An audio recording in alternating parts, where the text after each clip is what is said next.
Tonight on News 5 Live, Public Service Union not happy with changes to their regulations. Cannabis regulation and licensing bill to go before the House. And a second southern village says they too need help to stop beach erosion. These stories and more up next on News 5 Live.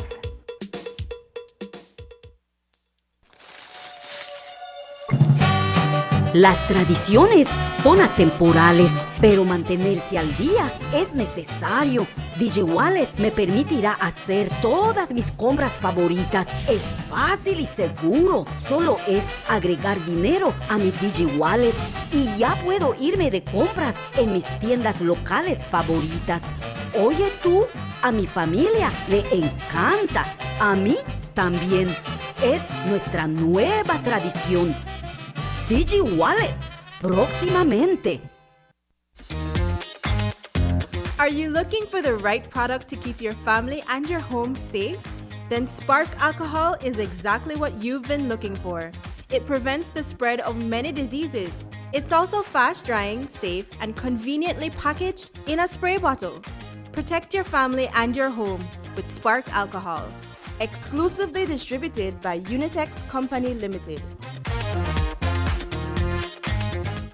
Your life just got a lot less complicated with Belize Bank Contactless MasterCard Debit Card. Introducing our Standard Debit and MasterCard Platinum Debit Cards. Now you can make purchases anywhere MasterCard is accepted with one tap, pay and go. Your contactless card never has to leave your hands, especially in these times. And your card is embedded with multiple layers of security. Platinum card holders get to enjoy extra benefits like price protection, purchase protection, trip inconvenience, and luggage protection, just to name a few. Start enjoying a cashless lifestyle today with the Belize Bank.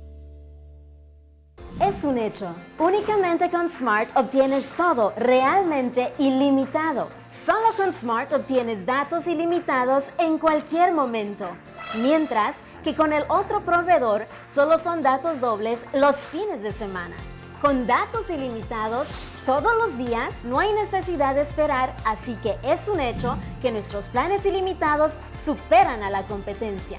Por lo tanto, no permita que le digan cómo y cuándo usar sus datos y obtenga llamadas, mensajes de texto y datos ilimitados. Vive la verdadera experiencia de planes ilimitados con Smart. Es un hecho. Haga el cambio y viva Smart. Watch The Truth of God with Pastor Gino Jennings of the First Church of Our Lord Jesus Christ every Sunday morning at 8 a.m. exclusively on Channel 5 Belize. The Truth of God with Pastor Gino Jennings every Sunday at 8 a.m. on Channel 5 Belize.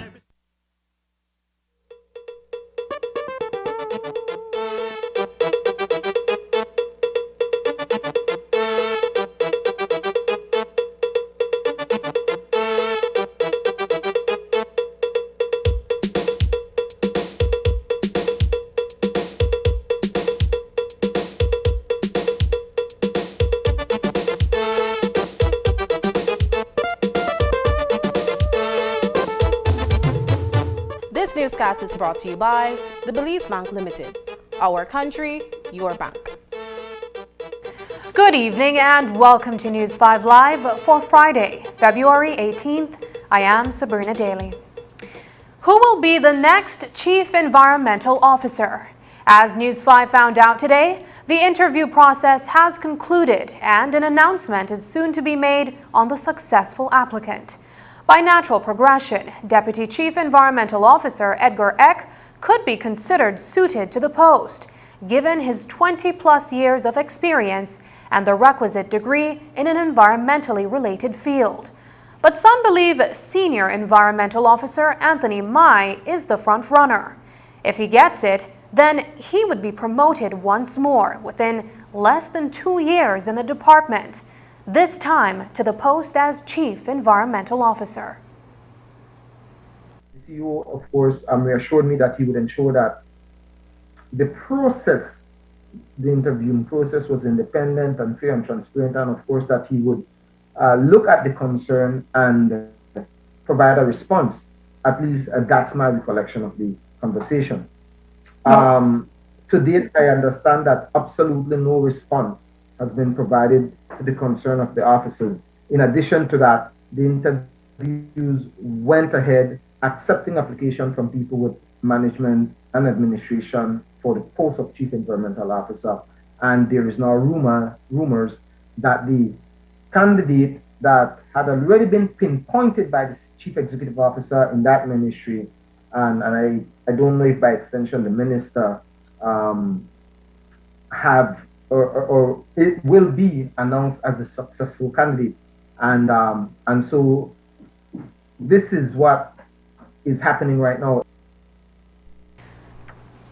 Of note is that an appeal dated February 2020 is currently before the Belize Advisory Council for a decision taken by the former CEO to deny the promotion of another public officer in favor of Mai to the post of Senior Environmental Officer. According to the appellant, the decision was unlawful and in breach of the public service regulations. Some senior public officers in the Department of Environment are questioning a change in the qualifications for the Chief Environmental Officer post. They say that, according to an internal circular on the vacancy dated December 23rd, an applicant no longer needed to possess a master's degree in an environmental-related field, that is, environmental science, ecology, or natural resource management. Instead, they could have a master's in management or administration. For them, this flies in the face of the DOE's procedural manual, and so a letter by those aggrieved by the changes was sent to the CEO in the Ministry of Public Service on December 31st. PSU President Dean Flowers says it's almost 2 months later, but there has been no response to the letter. I would classify them as some of the most senior staff within the Department of the Environment who had written through CEO Zatina in the Ministry of Public Service, voicing some concerns with the vacancy notice, and in particular, their concern hovered around the qualifications and experience that was now required for the new Chief Environmental Officer to possess. And they zoomed in, of course, on the issue that the qualifications and experience it was limited to a master's degree, and their concern was that it was accepting applications from candidates with a master's degree in management. Just a year ago, I believe, the department had also put out a vacancy for a senior environmental officer, and the senior environmental officer works right beneath the deputy and the chief. And the qualifications for that post that is lower than the Chief Environmental Officer post is a Master of Science degree in Environmental Sciences or Environmental Studies, a Master's in Environmental Engineering, Master's in Environmental Law, or other related, that is physical, biological, or information science.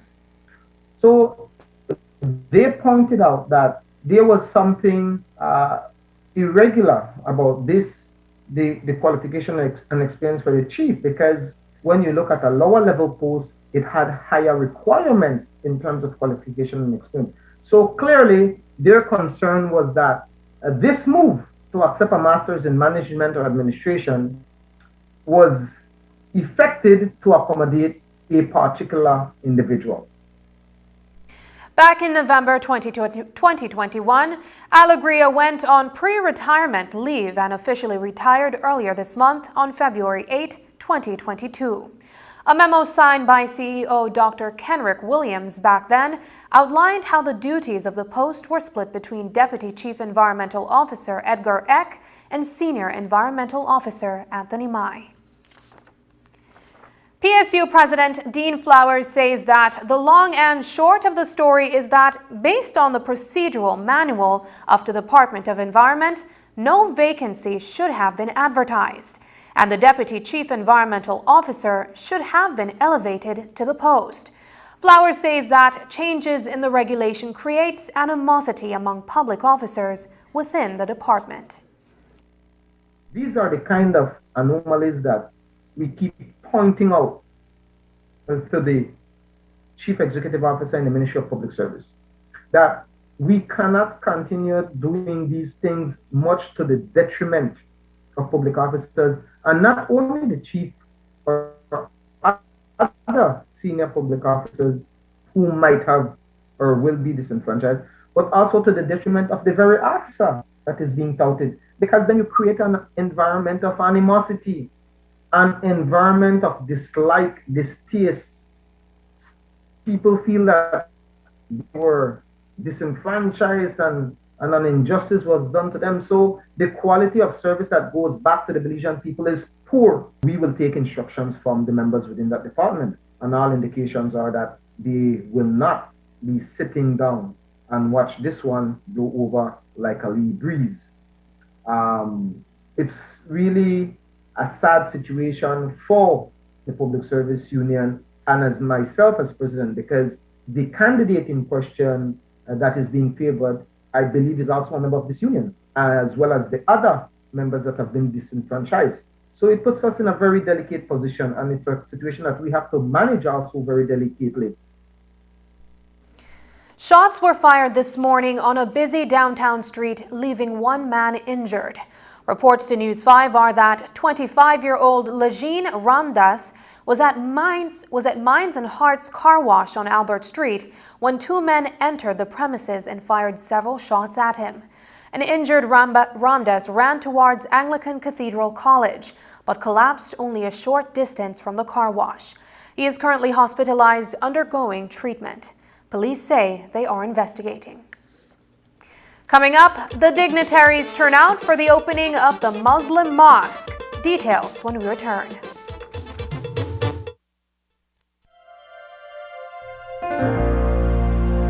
Hello friends, this is Dr. Bob Roberts with another 60-second sermon from God's Word.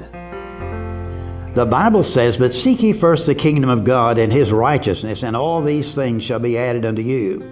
Evangeline Booth was a granddaughter of William Booth, founder of the Salvation Army. She lived with her grandfather in the slums of London and often existed with the bare necessities of life. Sometimes the only food they had was that thrown at them during their gospel street meetings.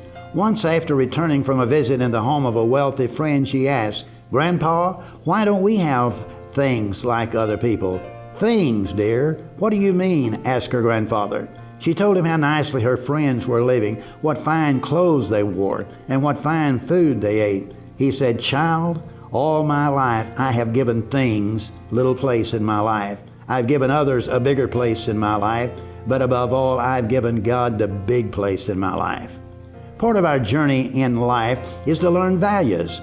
Things that will destroy our home, transform us into thieves, land us into prison, destroy our health, and rob us of peace with God must be recognized and rejected. The really good things and big things of life are inside of us and not outside of us. They are things not seen but unseen, things that are above, things that bring peace and prosperity, and things that must be pursued. Jesus said, "Seek ye first the kingdom of God and His righteousness, and all these things shall be added unto you." This, my friend, is the real truth about things. Today's 60-second sermon has been presented by Christian Foundations of Faith in cooperation with the Baptist churches in your area.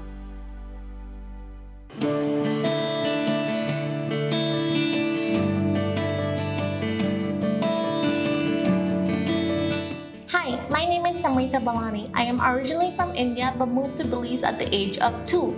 I graduated with my bachelor's degree in information technology from the University of Belize in 2013. After graduating, I started my first job at the Ministry of Education as a network administrator. After working a couple of years, I applied and was granted a scholarship for the Taiwan ICDF to pursue my master's degree in information systems and applications. My experience at UB was definitely exceptional. I amassed a network of relationship with my past lecturers and my classmates that went beyond the coursework.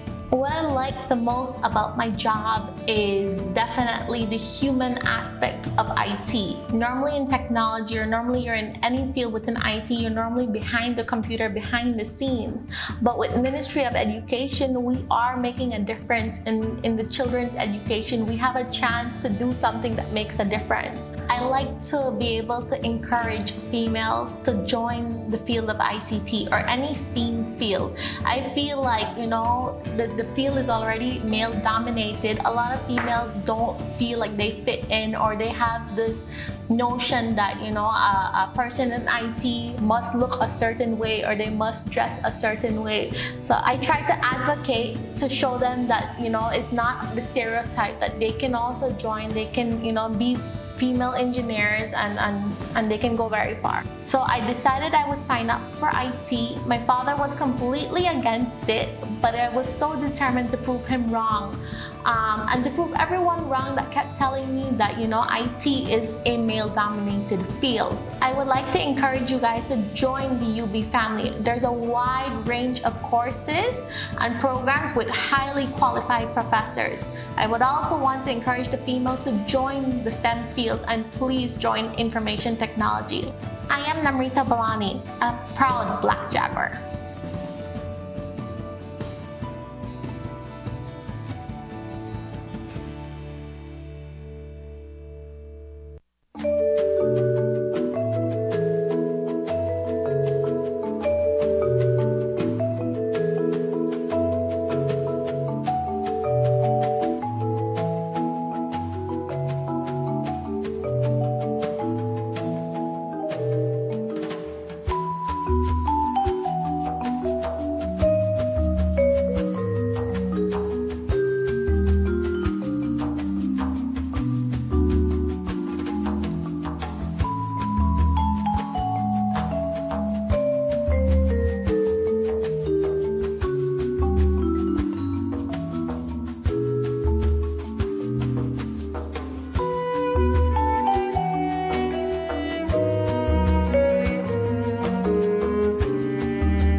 A new initiative dubbed the Joint Sexual Violence Prevention and Response Program is being spearheaded by the Ministries of National Defense and Border Security, Home Affairs, as well as the EU-UN Spotlight Initiative. The program will provide response services when sexual assault occurs within Belize's security forces, as it aims for women and girls to enjoy their right to a life free of violence within an inclusive and gender-equitable environment. Minister of Home Affairs Karim Musa spoke briefly on the launch of the program. Sexual violence is not something unique to the security forces of Belize. That is something very common all across the world in all the security forces. But what is unique is Belize's position. I was speaking with the UNICEF representative yesterday, and she said that it's very uncommon to see a unified approach as we have here in Belize, with not just the police department, but the Belize Defense Force and the Coast Guard all coming together over the course of the last year to make this very loud statement that we have a zero tolerance approach when it comes to sexual violence within our security forces. And so what it is really is a year's worth of research and analysis by the experts who were tasked to carry out this analysis and assessment, and giving their report and suggestions on the way forward in terms of victim support within the security forces, in terms of a very adequate, reliable response on the part of the hierarchy of our security forces, and definitely providing the type of support legislatively that we can change the laws to ensure that there is this zero tolerance approach when it comes to sexual violence within our security forces.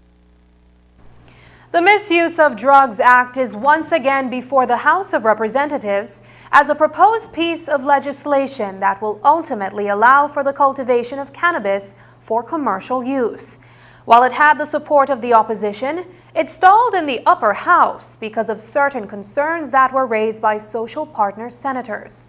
A new iteration of the law is being tabled as the Cannabis Regulation and Licensing Bill. The Minister of New Growth Industries, Karim Musa, explains. The amendments that we had made to the Misuse of Drugs Act had been passed in the House of Representatives. It was entirely supported by our side of the House, and I believe 3 out of the 4 parliamentarians on the opposition had supported it, including the leader of the opposition. But when it got to the Senate, concerns were raised in terms of the structure of the bill. They preferred to see it as a standalone bill. And so what we did, we just extracted what was contained in the Misuse of Drugs Act and created a cannabis regulation and licensing bill. And so that was taken back before Cabinet for approval as a standalone bill, which we will start the process over in the House of Representatives on the next occasion, and hopefully we still have the support of the opposition moving forward, and hopefully that addresses the concerns of the social partners, senators that had raised those issues at the Senate level. At-risk youth wanting a new lease on life may want to consider agriculture as an alternative to crime and violence. To assist in that transition, the Leadership Intervention Unit is teaming up with the Ariel Rosado Foundation to lease 120 acres of arable land for planting and cultivating crops. These plants would be grown and harvested for commerce by young men who are interested in taking up farming. It is the latest move by the LIU to engage at-risk youth in meaningful activities. The Leadership Intervention Unit last October got the support of Cabinet and the government in launching its program, a lot of it having to do with creating opportunities. And I am very happy to announce that we caught the attention of a very philanthropic humanitarian in Dr. Alvaro Rosado, who has very generously offered to us, the Leadership Intervention Unit, 120 acres. We are working out the details of this memorandum of understanding, but basically it is farmland that we are looking at. We obviously will need a lot of support from other members of the private sector as well as government in terms of the technical support for agriculture, setting up greenhouses, clearing the property. So Ministry of Infrastructure has also communicated their support for this initiative. And it's just, like I said, all in line with a very holistic approach, a comprehensive approach that the LIU is implementing, because we know there are a lot of our at-risk youth want opportunities to engage in farming. Not all of them, of course, but some of them do want that opportunity, and we have to ensure that we create those opportunities and find them. So publicly, I want to thank Dr. Alvaro Rosado for this very kind gesture on his part, and he's doing it in honor of his late son, cyclist Ariel Rosado. And so we will definitely honor him and ensure that this project is a success. While the Leadership Intervention Unit is working to address the root cause of crime and violence in the streets of Belize City, the number of gang-related shootings since the beginning of the year continues to raise serious concerns. It has even prompted opposition leader Shine Barrow to call for the immediate resignation of Minister of Home Affairs Karim Musa. Here's how Musa responded to Shine's demand. I serve as Minister of Home Affairs at the pleasure of the real leader of the House of Representatives, not the play one. So if Shine thinks that he can remove me, he needs to think again. But as a matter of fact, I think that he is only doing his job. To be fair to him, he is an absentee politician. He does not stay in the country much, so he has to stay relevant. And how best to stay relevant than putting out social media posts? It is not as though he has not communicated to me that he understands the complexities of crime and how it has evolved so negatively, particularly in Belize City. He's fully cognizant of that. And it's not as though he's not aware that his father and his uncle and the last administration really abandoned and neglected Southside Belize City, creating a dependency system that has now just really grown out of control. And so he knows, he well knows that we are working hard to try to fix this, because he's there at every single opportunity to take photos with me.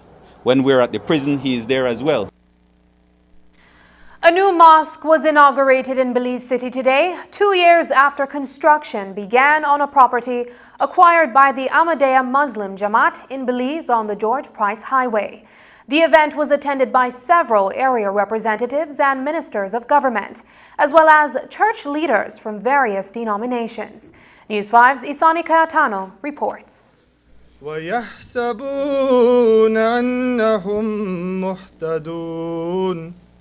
The Ahmadiyya Muslim Jamaat Belize officially opened the doors of its first mosque, Masjid Noor, this morning at its new location on the George Price Highway. The inauguration of this Muslim place of worship saw the attendance of high-level government officials, as well as representatives of the Belize Council of Churches. I'm happy that we can join forces with our brothers and sisters here at this mosque, in this space of prayer, where we can pray for each other, where we can lock arms with each other, and to be able to serve each other in our journey, this journey the Holy Father has called us to. This in a journey. It's a journey to reach out to all people. And it's with that spirit of community that Masjid Noor is being embraced by the church religious authority. I joined this afternoon with the ecumenical church body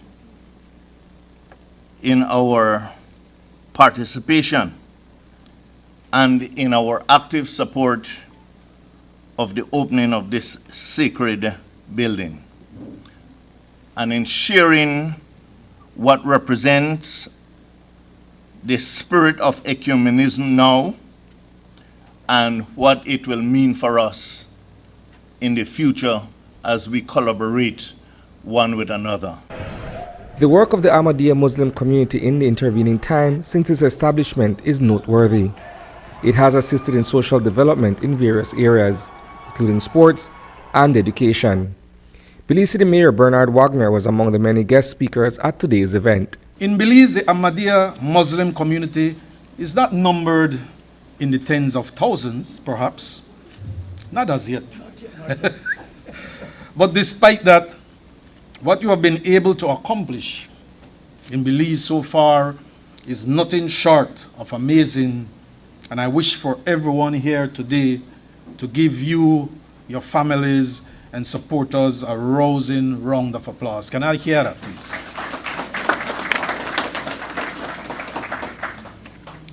Our city appreciates our warm and fruitful partnership, and we recognize you for your stellar contributions in sports, education, social work, and community development. We congratulate you on this signature accomplishment. Imam Naveed Mangla is the president of the Ahmadiyya Muslim community in Belize. He has been instrumental in erecting the first mosque of its kind in the country. His efforts are commended by Minister of Home Affairs Karim Musa.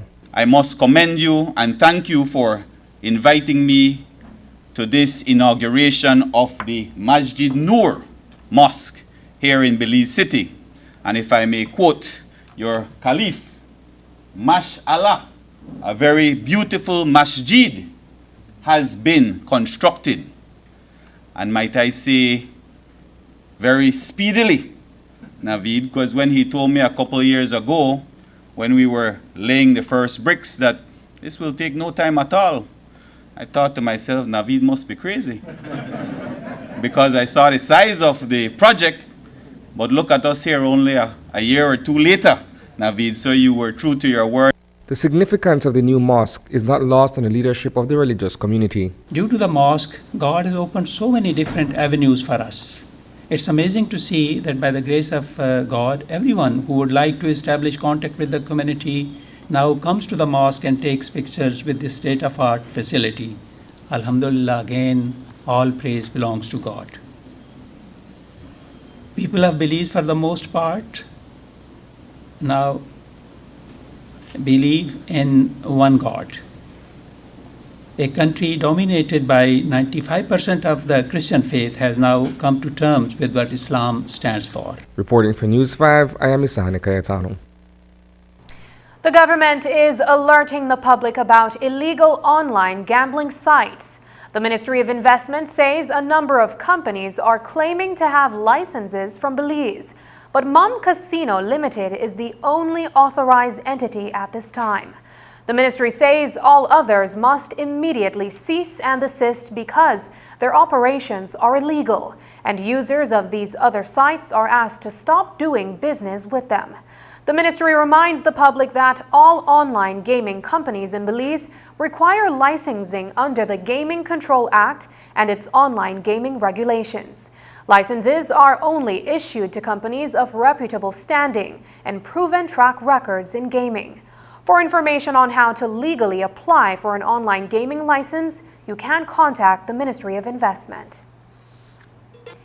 After the break, another southern village says they understand what Monkey River is going through. The situation at Barranco when we return. But first, here is a look at the latest COVID-19 figures.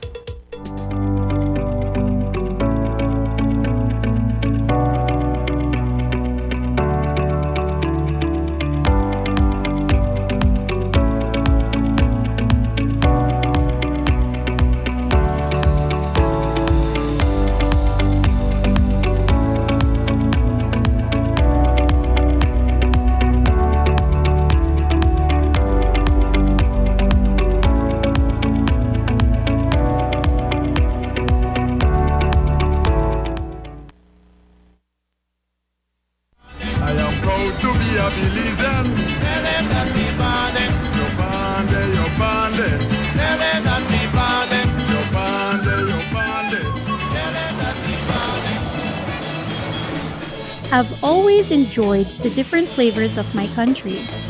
Every nook and cranny has its own unique taste. Our history, rich with culture. We've come so far since our independence. Our flag, rivers, mountains, our people, diverse and strong. Looking back, I am proud and honored. We must continue to preserve and conserve our culture and country for the next generation. This is our Belize. Respect it, cherish it, love it. Who offers the best mobile experience in Belize? You don't know? Well, the truth is, Digi, our national telecom, of course. Digi has the largest mobile LTE advanced network with over 96% countrywide coverage, offering the fastest mobile LTE data speeds at the most affordable rates with mobile plans that fit your lifestyle. The truth is, only Digi gives the ultimate mobile LTE experience. Visit your nearest Digi store to join the bigger, better network today. Digi, our national telecom. Visit us online at www.livedigi.com.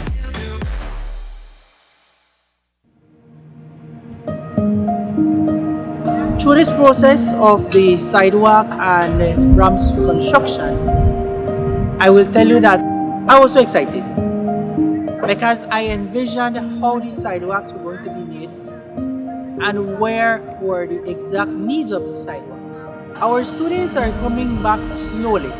There have been 3 students in wheelchair. They have been coming to school and they have been accessing the ramps and the sidewalks, and the parents feel grateful and they're happier now that they don't have to be pushing the wheelchairs with much strength. I can say now, thank you very much on behalf of the staff and students of St. Peter's, especially for our students with special needs. They are the ones that benefit from these sidewalks mostly. The Energy Unit in the Ministry of Public Utilities, Energy, Logistics and E-Governance will be conducting a National Energy Use Survey from the 2nd of February to 30th May 2022. The survey will cover all sectors of Belize's economy, and the collected information will be used to support energy policies and assist in planning a sustainable future for Belize's energy sector. If your household has been selected, an enumerator will visit your home with an identification card. Enterprises will receive an online questionnaire to complete. In both cases, the ministry requests your kind cooperation. This survey is financed by a grant from the Global Environmental Facility via the World Bank, acting as the project executing agency under the framework of the Energy Resilience for Climate Adaptation Project.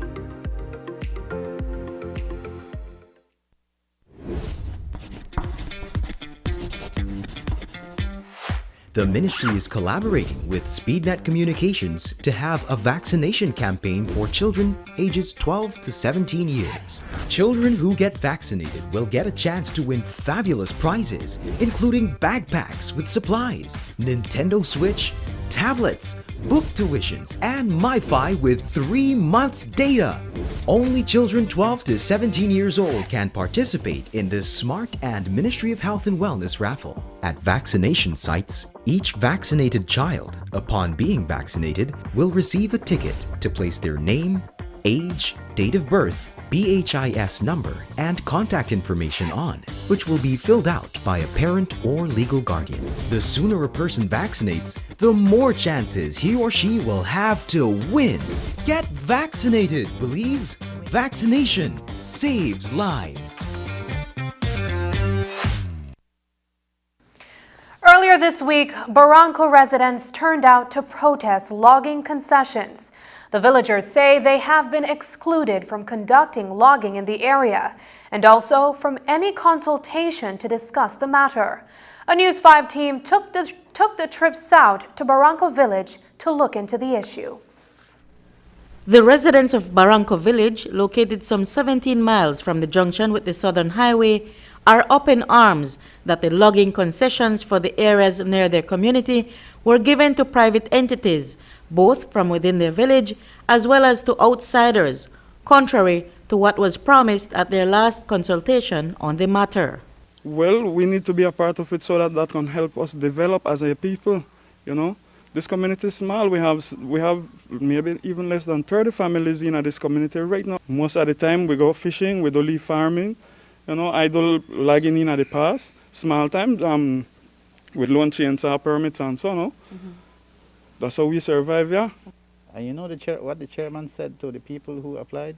He said, I reject all concession. All. We will do community logging now.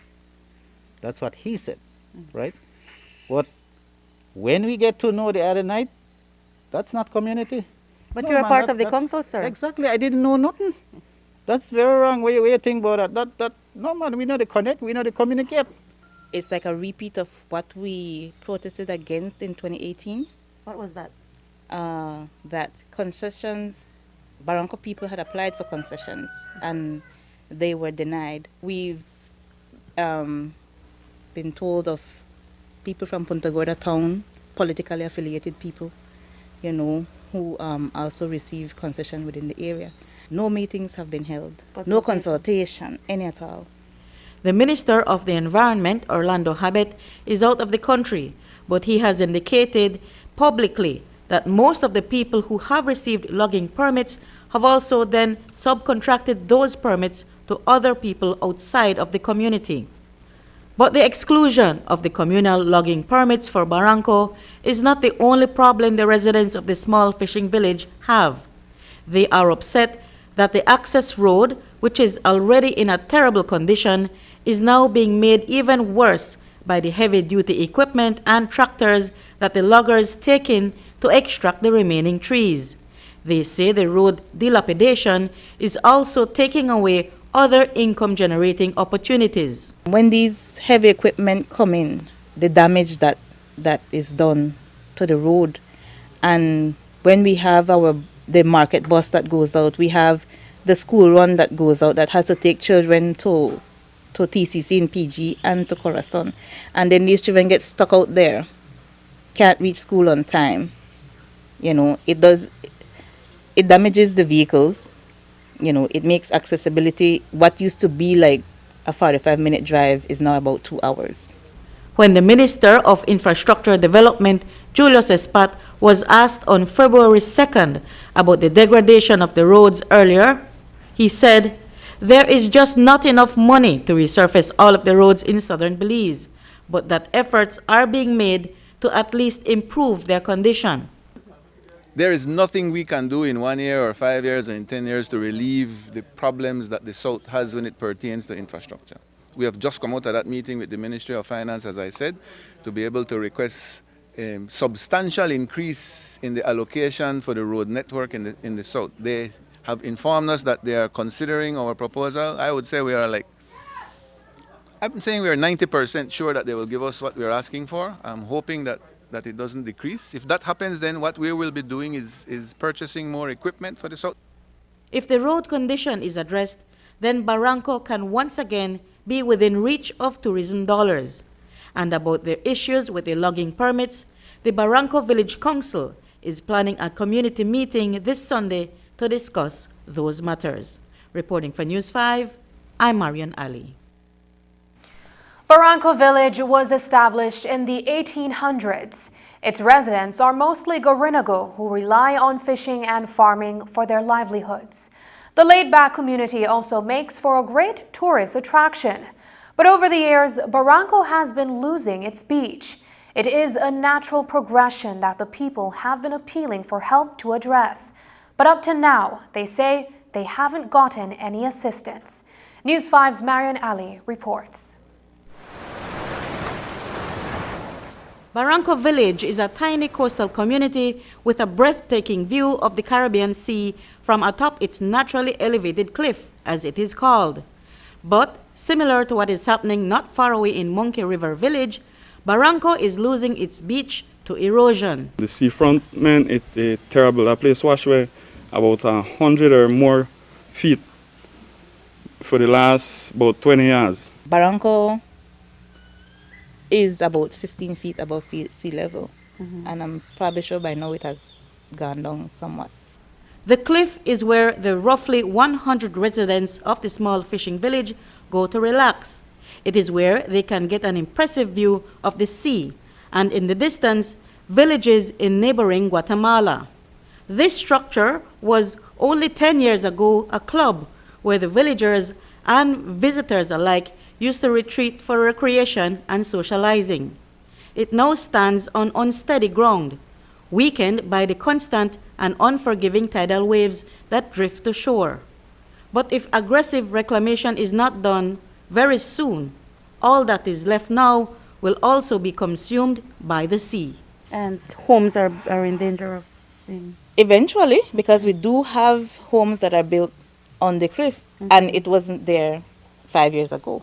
We have had researchers coming around here, you know, and I have seen what is happening in Monkey River, and I empathize with the people of Monkey River, and I am hoping that Barranco doesn't reach that stage.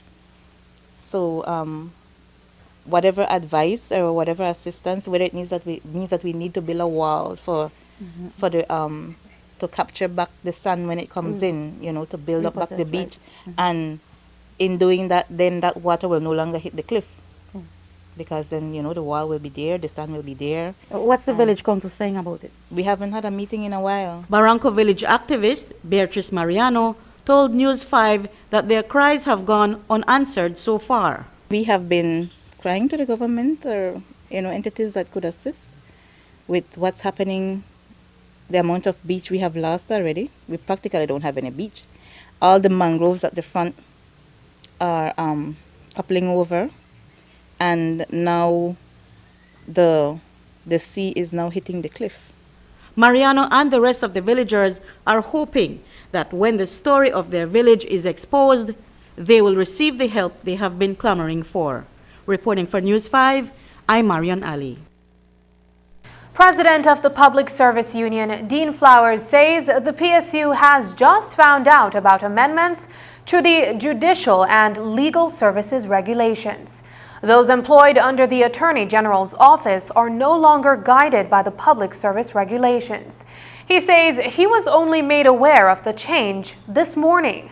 According to Flowers, the amendment that is, was made without consultation with the union or the public officers themselves. This morning, I received SI 29 of 2022, the Judicial and Legal Services Regulations. There is now a Judicial and Legal Services Regulation that governs legal services, judicial and legal services officers. These officers were previously under the Public Service Regulation, but of course under the Commission, the Judicial and Legal Services Commission, but their regulations was the Public Service Regulation. This administration, this Attorney General, decided that no longer will the Public Service Regulations govern the public officers in the judicial and legal services, that she will put together her own regulation, and it was passed via an SI, and it is dated the 9th of February, which I just saw this morning, but I understand that certain officers, when I reached out, said they got it yesterday. You cannot change the terms and conditions or the redesignation of people's posts without consulting with their duly and legally recognized representative in accordance with Chapter 304 of the Laws of Belize. And if you don't want, and if you want to throw Chapter 304 out the door, then at least respect the Public Service Regulations, which mandate that you speak to us. You must speak with the representative when it deals with the terms and conditions of employment, salaries and allowance, grievances, and classification of posts. But here we have another administration that is going arrogant in the same manner that we saw under the previous administration, doing as they see fit and throwing all the rules and regulations out the door. The Public Service Union is to meet with the legal and judicial service officers to determine the course of action that they may want to take to challenge what President Flowers describes as, quote, dictatorial behavior, unquote, by the Briceño administration. But there is another issue. President Dean Flowers says that the union has similarly been informed that the Belize Company and Corporate Affairs Registry is being reclassified as a statutory body effective March of this year. Flowers breaks down its implications. Now, if you move a government department into another statutory body that cannot sustain itself, because I dare this administration or the former administration to show me the statutory body or the department that has been statutorized and that can stand on its own.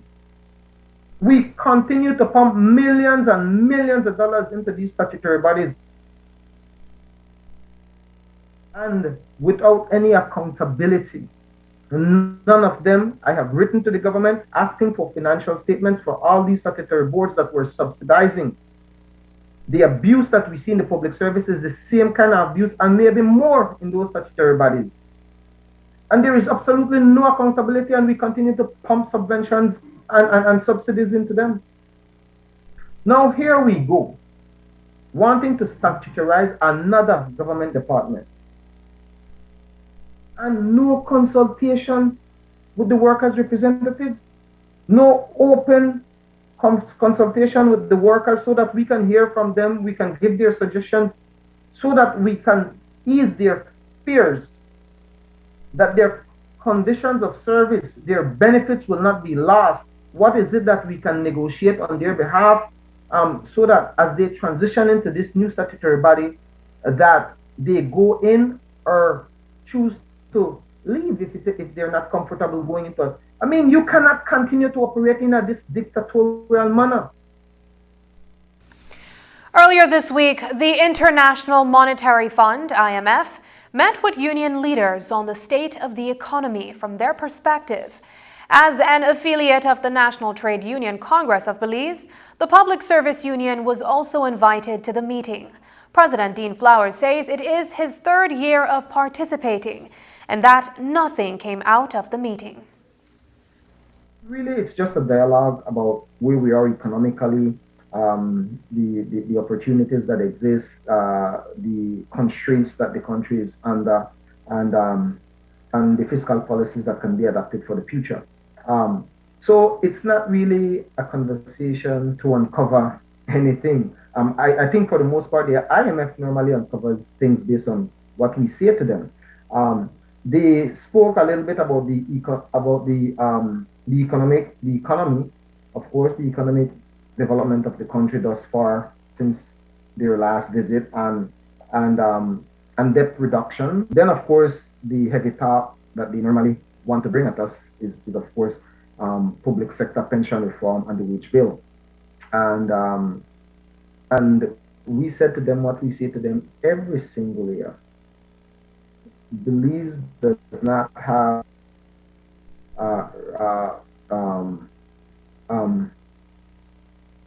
Belize does not have any problem where it's meeting its wage bill is concerned. If it is, that our government will spend the revenues that they collect efficiently. And so we remain absolutely steadfast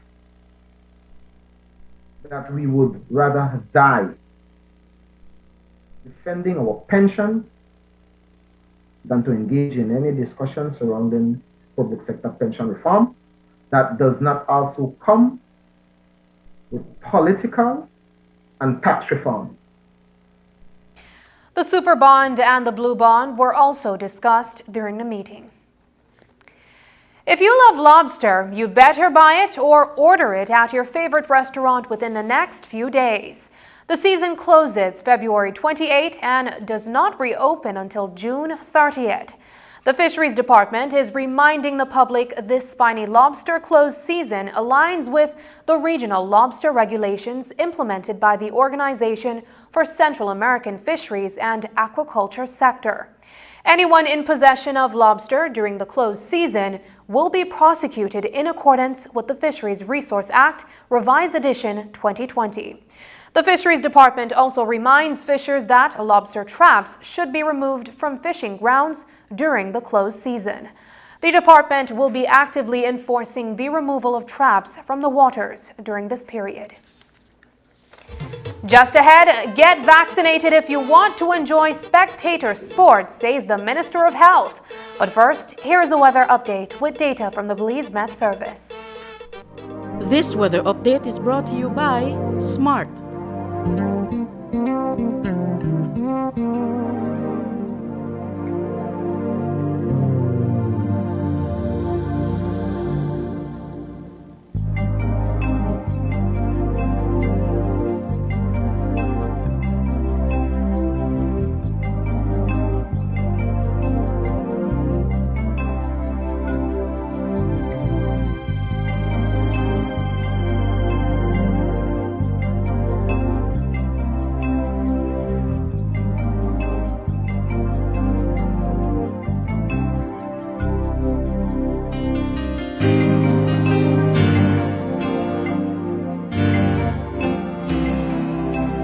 This weather update was brought to you by SMART.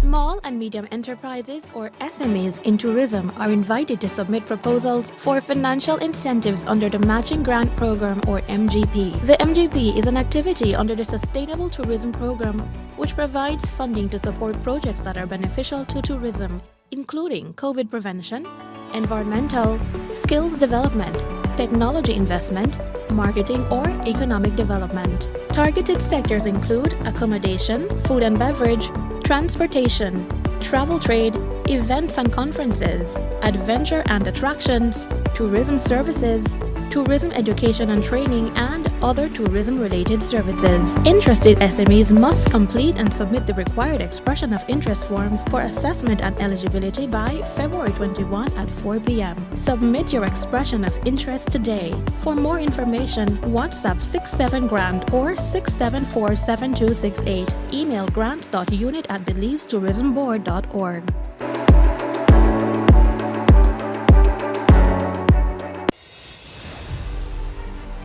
I visited the land of Serbia, a great many miles away. I ascended the Mount Everest few people have conquered. I roared on the snow-covered Antarctic and Arctic.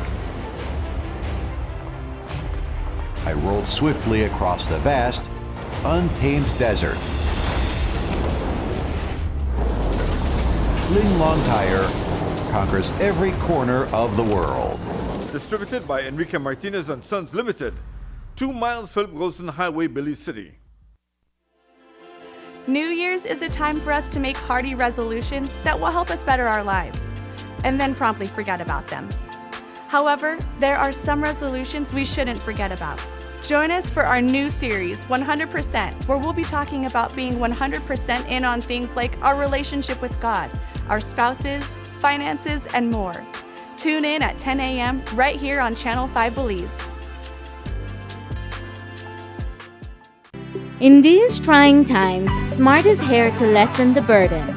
Smart's reduced roaming rates save you while traveling. Calls back home are a low 35 cents per minute when visiting Canada, the US, and Mexico, or pay as low as 50 cents for calls when visiting countries in the Caribbean, Central, and South America. For the month of February and March, enjoy an unbelievable low rate of 30 cents per megabyte when roaming with mobile data in Canada, the US, Mexico, Central America, and the Caribbean. Whether you are a business traveler, studying abroad, visiting loved ones, or just traveling for pleasure, Smart's new roaming rates have got you covered. Roaming in China, Europe, Central America, South America, and the Caribbean is as low as the cost of making a local call. It's that low. Smart's roaming coverage continues to grow, so you can also enjoy affordable roaming rates in several destinations across the globe. For more information on rates to other countries, visit our website or call 1090 for more details before you travel. Smart, bringing people together. The Social Security Board, in collaboration with the Labor Department, takes this opportunity to remind insured persons of the requirements for compensation when on sick leave. Any employee who has worked with an employer for at least 2 months is entitled to 16 working days of sick leave with full pay every year. This is how it works. Upon approval of a sickness or injury benefit claim by SSB, 80% of the employee's weekly insurable earnings is paid as a Social Security benefit, and the difference in the employee's salary is paid by the employer. This is to ensure that the employee does not suffer any loss of wages when ill. After 16 days, compensation for sick leave is paid as a Social Security benefit only. Some conditions apply. This message is brought to you by the Social Security Board and the Labor Department. Social Security Board, safeguarding you, your family, your future. The vaccination rates seem to have hit a plateau. Only 49% of the Belizean population has received their first dose of the COVID-19 vaccine, even though the Ministry of Health has been aiming for 70%. Reaching this goal has been a challenge. Many are not going to health centers to get their second dose or booster shots. Some have not gotten vaccinated at all. As the Ministry of Health moves to propose ending the curfew, Minister of Health and Wellness Kevin Bernard says his ministry will spend even more energy getting Belizeans vaccinated. And he says they are pulling out all the stops to secure the vaccine for children 11 and under. 312 Belizeans died because of COVID, but they died without having the choice of having a vaccine. That is important to point out. While we have in country over 290,000 vaccines available, and yet we are only at a little under 49% of Belizeans with their first dose. We need to turn things around. And I'm encouraging our Belizean people out there, let us get vaccinated. Now, when you talk about the 48%, we're talking about the overall population. That takes into consideration the 5 and 11-year-old and the under 5, which cannot be vaccinated. We don't have the vaccines for 5 to 11-year-old as yet. We are working on getting those in. So the next step for our ministry is to access those pediatric vaccines and then start a very aggressive campaign to get those age group vaccinated. If we are able to do this and set a target that by the end of July or August, and hopefully we can get these vaccines pretty soon. We are hoping that we can get these vaccines in country within 2 months if possible. We are working very hard. The vaccine team is very working hard.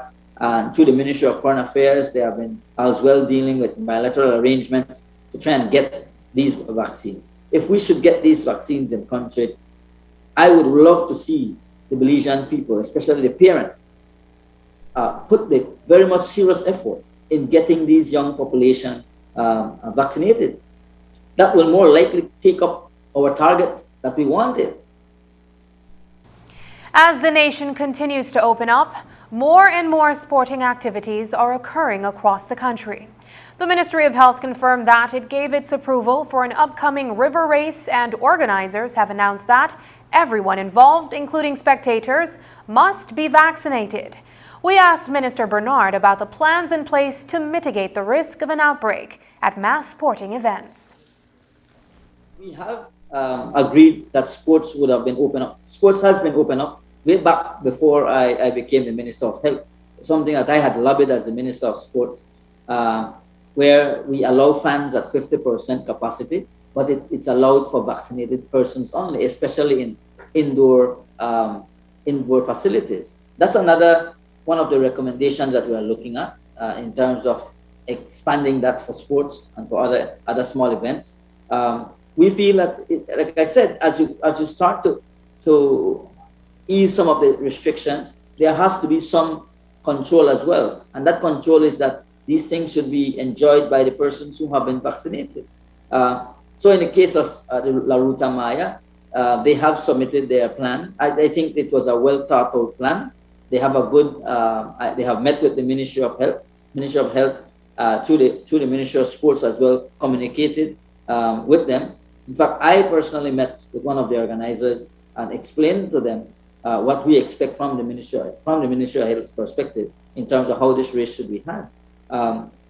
We feel that they have what it requires. One of the most important things there, and I expressed that to them, is that they need to ensure that the police presence are there, especially at the riverbank at the ending of these places. There are areas that they have decided will go virtual only, and so they are working with the Ministry of Health to ensure that the right protocols are being followed and the guidelines set out with the rules set out there are being followed and will be adhered to. The Minister of Health, Kevin Bernard, says enforcing COVID-19 restrictions is more difficult in rural communities, especially those where police officers are not stationed. He says community leaders must ensure their people are aware of the protocols in place when it comes to sporting activities and other events. Even before sports were even allowed, there was this challenge with the rural communities, the policing of activities in these rural communities, especially where there's no police presence. The Ministry of Health is not the enforcers; we are the regulator. We set the rules set out, and the police should assist with the enforcement of these things. And we expect, like in the rural communities, the village leaders will assist in these things, in making sure that the messaging is out there. So there will always be challenges in anything we do. There's a challenge as we speak in terms of getting people vaccinated. So imagine allowing certain activities to take place There will always be challenges. What we expect is that Belizean people are responsible enough to understand that their role that they must play in all of this. I say this to drive home the point, Paul, that when we go to Chedamal and we go over these countries, if Chedamal had strict restrictions for masks and all of these things, trust me, a Belizean going over there will follow it to the T. So why can't we do it here at home?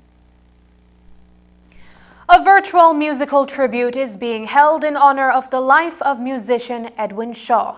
He dedicated most of his adult life to preserving the Maya language through punta and broke-down music, up until his untimely passing earlier this week in a worksite accident. To honor his legacy, the Maya Culture Belize Group will be bringing together a number of artists to perform. This event will be live-streamed on their Facebook page.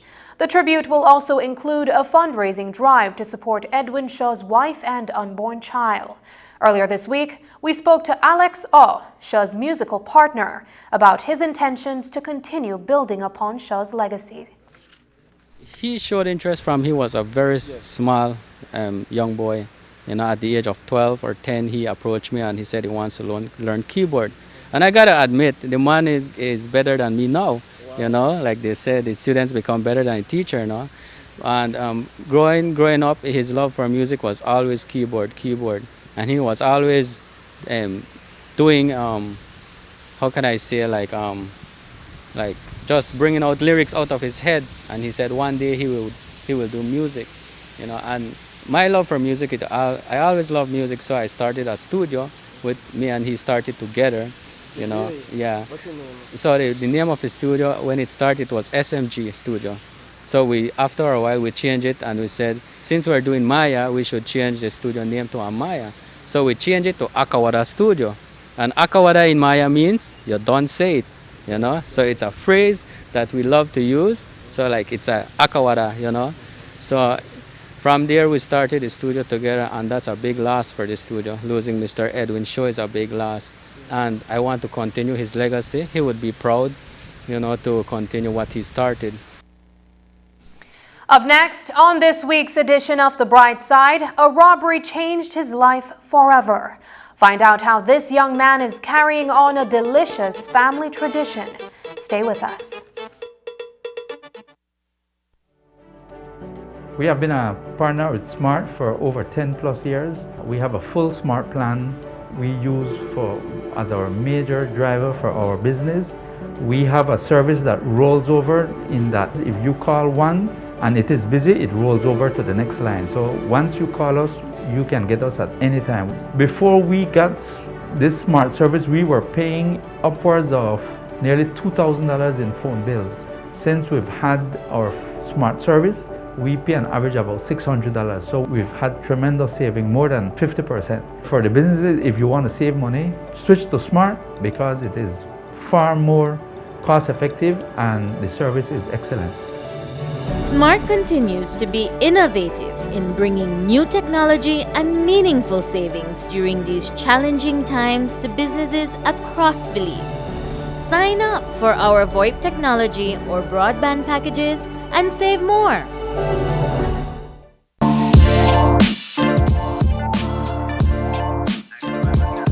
Connecting people.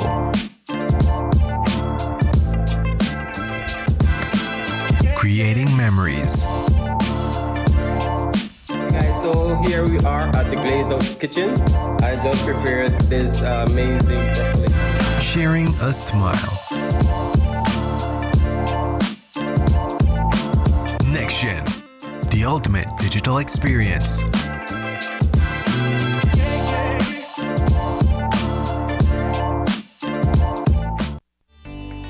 Taking its name from the venerable father of the nation, the George Price Highway stretches 77 miles from Belize City to Benqueviejo.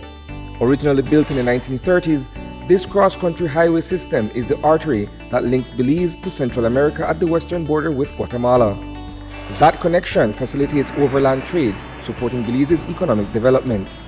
Winding its way across the scenic countryside, the George Price Highway from Roaring Creek to Esperanza has been fully reconstructed to meet international standards, with particular emphasis on road safety. A shorter and hassle-free commute is best enjoyed when everyone obeys the traffic laws. To reduce the number and frequency of road traffic accidents, it means that a seatbelt must be worn at all times and the speed limit observed when traveling along the highway. It also means that pedestrians must use sidewalks and crosswalks where available. Buses should only board and discharge passengers at a designated bus stop. Road safety is everyone's responsibility. It begins with you.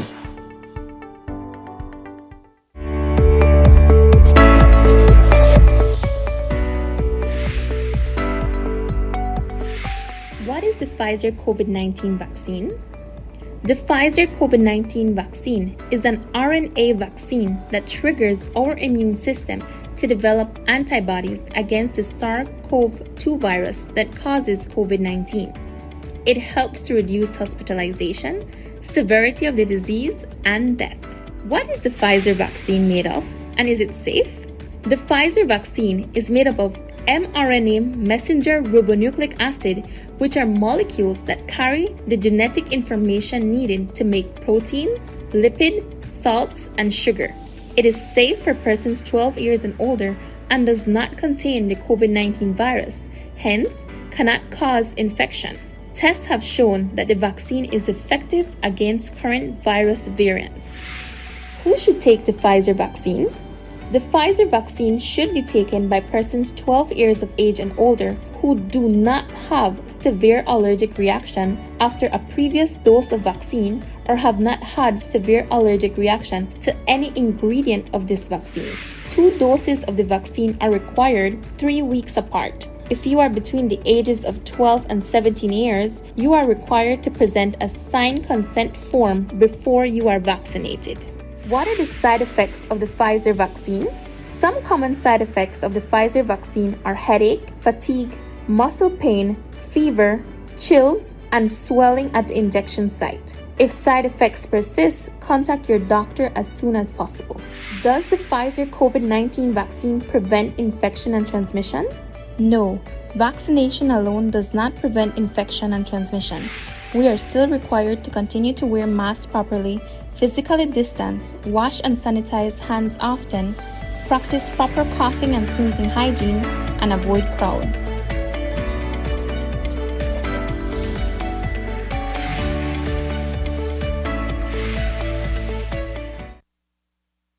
Tonight, on The Bright Side, I bring you the story of a young man who is inspiring to anyone whose family has experienced loss brought about through violent crime. High school student Jahim Velasquez is not only juggling his school responsibilities, but also spending his nights carrying on the family business, a popular pizza place in Ladyville, Breda O's. I had the pleasure of meeting Jahim this week, and he even let me help him make one of the famous family pizzas. Here's his story.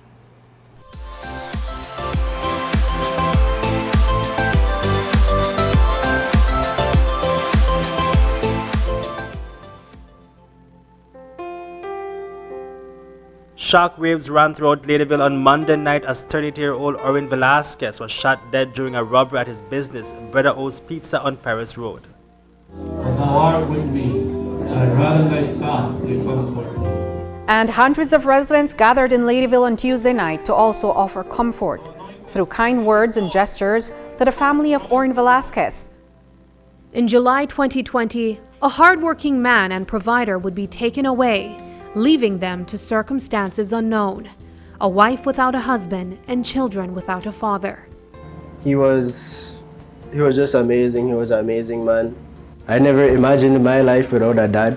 My dad has always been there for me. He was like my personal best friend. You could say we did everything together. We would go play basketball. We basically did everything together. I didn't really need friends. So what orders we have, Ma? Alright, one extra large. One extra large. One medium. A medium. 2 garlic bread. 2 garlic bread. A half moon. Alright then. Jahim was 14 years old when his world changed forever.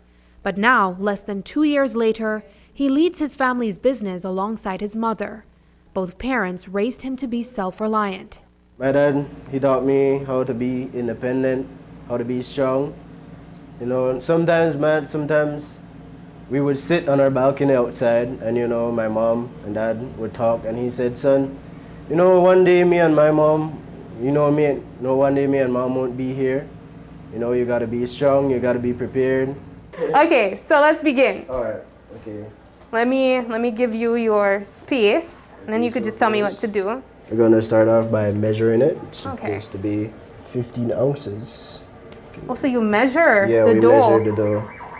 Wow, I did not do that at home. In his last year of high school, Jaheem is a driven teen guided by the dream of expanding the family's business. He's a student by day and business manager by night. I go to SJC in the morning, and after school I would come straight from school to the shop and put in some work. I'm usually here from 5 p.m. until 9 p.m. and then we would go home. When we go home it's like around 9:30, 10, and that time I used to do my assessments and study for, you know, quizzes, tests, and what's not. Oh my goodness, that You is like me to very flip it? fancy. Alright. Woo! So what's the most pizza you guys have made in a night? In a night, I would say, I don't really have a count of it, but I would say at least 25 to 30. Jaheem relies on few things as motivation, mostly his younger siblings. I have my sister, which is her birthday is today, yes. Happy birthday. And I have my two twin siblings, Niall and Yazid. They just recently turned 1 last month, January the 22nd. Yeah, it's amazing waking up to see their beautiful faces every day, smiling. It motivates me in a way and brings me joy. Our pizza is ready and ready to put in the oven. Okay, it looks And beautiful. It takes like 15 minutes in the oven. Okay. All right. He still misses his dad. I hope he thinks that, you know, he brought me up good, brought me up very good. I hope he is proud, and I miss him. I miss him every day. I feel more safe when he's around, you know. I would love for him to be proud of me. I'm doing it for him, my family, because I love them. I love them unconditionally. We'll close this. And we're ready to be delivered. Ready to take a bite.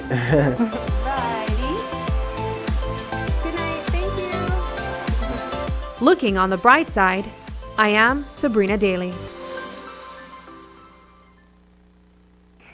And that's the news. Tonight's broadcast is available in both text and streaming video at channel5belize.com. You can also connect with us on our Facebook page at facebook.com/News5Live. I'm Sabrina Daly. Thanks for joining us. And from all of us here at News 5, please remember to wash your hands, keep your social distance, and stay safe. Good night.